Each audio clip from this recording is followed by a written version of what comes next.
نوجوان دنیا کا ہر علم حاصل کریں مگر قرآن پاک کو بالکل نظر انداز نہ کریں۔ دنیا ریاست کی ہر ترقی اور کامیابی کا راز قرآن کریم میں مضمر ہے۔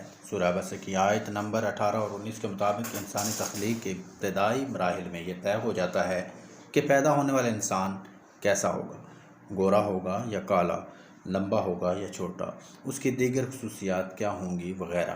قرآن مجید اپنی گواہی خود دیتا ہے۔ دنیا کے کسی اور مذہب کی کتاب اس طرح کے چیلنج سے شروع نہیں ہوتی کہ اس کتاب میں کسی قسم کا کوئی شک نہیں۔ جتنی خدمت سائنس نے قرآن کی کر دی ہے، شاید کسی اور علم نے اتنی خدمت دین کی نہیں کی ہے۔ سائنس نے جا بجا حقانیت قرآن کے عقلی دلائل دیے ہیں۔ الحاد، دین بیزاری، لا مذہبیت اور ناخدائیت کے بعد لا جنسیت کا فتنہ آنے والا ہے، جس میں انسان اپنی جنس کا انکار کرے گا۔ لڑکا کہے گا میں لڑکی ہوں، جبکہ لڑکی کہے گی میں لڑکا ہوں۔ کوئی دوسرا میری جنس متعین نہیں کر سکتا، بلکہ اپنے جنس کا تعین میں خود کروں گا۔ آج ان فتنوں کی پیش بندی کرنا وقت کا اہم تقاضا ہے۔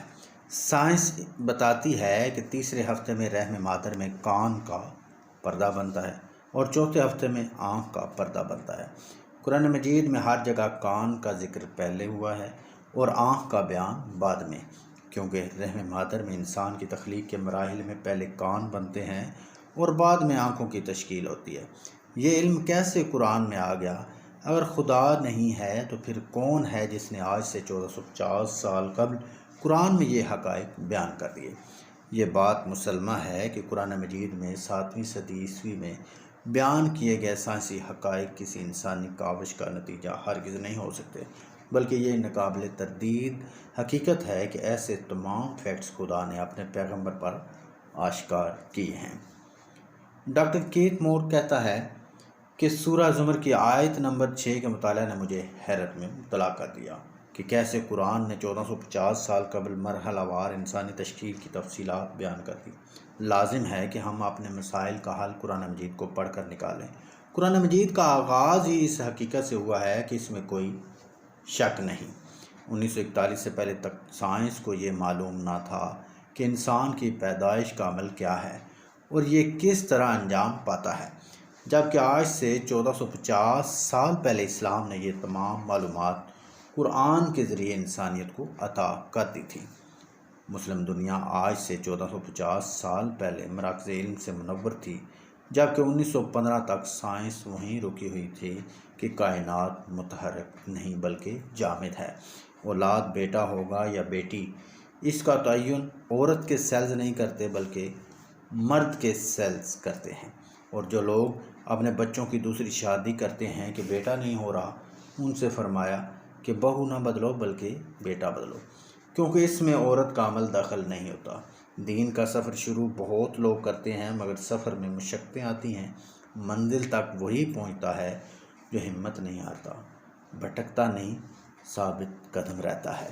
اے لوگو، اگر تمہیں مرنے کے بعد جی اٹھنے میں شک ہے تو اپنی تخلیق و ارتقاء پر غور کرو کہ ہم نے تمہاری تخلیق کی کیمیائی ابتدا مٹی سے کی، پھر حیاتیاتی ابتدا ایک تولیدی قطرہ سے، پھر رحم مادر کے اندر جوں کی صورت میں معلق وجود سے، پھر ایک ایسے لوتھڑے سے جو دانتوں سے چبایا ہوا لگتا ہے، جس میں بعض اعضاء کی ابتدائی تخلیق نمایاں ہو چکی ہے اور بعض اعضاء کی تخلیق ابھی عمل میں نہیں آئی، تاکہ ہم تمہارے لیے اپنی قدرت اور اپنے کلام کی حقانیت ظاہر کر دیں۔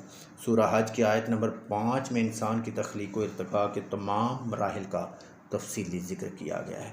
جن مراحل میں تیزی سے تبدیلی رونما ہوتی ہے اس کا ذکر فا کے ساتھ کیا گیا ہے، جبکہ جن مراحل میں تبدیلی دیر سے آتی ہے اس سے قبل لفظ سما کا ذکر کیا گیا ہے۔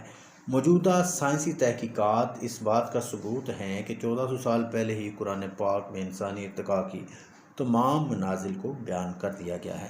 اللہ پاک نے قرآن پاک میں انسانی تخلیق کا ذکر جہاں بھی کیا، کان کا ذکر پہلے کیا اور آنکھ کا بعد میں، کیونکہ انسانی تخلیق کے دوران کان کی تخلیق پہلے ہوتی ہے اور آنکھ کی بعد میں۔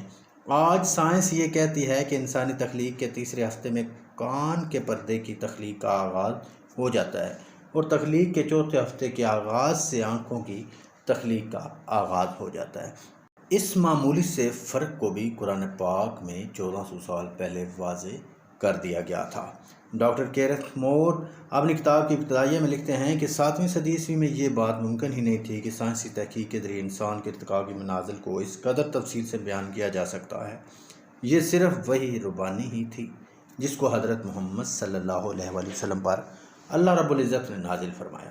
اللہ کی وحی نہ ہوتی اور وہ سچے پیغمبر صلی اللہ علیہ وآلہ وسلم نہ ہوتے تو یہ تفصیلات کبھی بتا نہ سکتے۔ انسان کی تخلیق کے تمام مراحل اس بات کا ثبوت ہیں کہ اللہ کی ذات ہے اور اس کی بھیجی ہوئی وحی حق ہے، اللہ کے رسول صلی اللہ علیہ وآلہ وسلم حق ہیں، اور جو کچھ تاجدار کائنات صلی اللہ علیہ وآلہ وسلم نے بتایا اس کی تائید آج سائنسی تحقیقات نے بھی کر دی ہے۔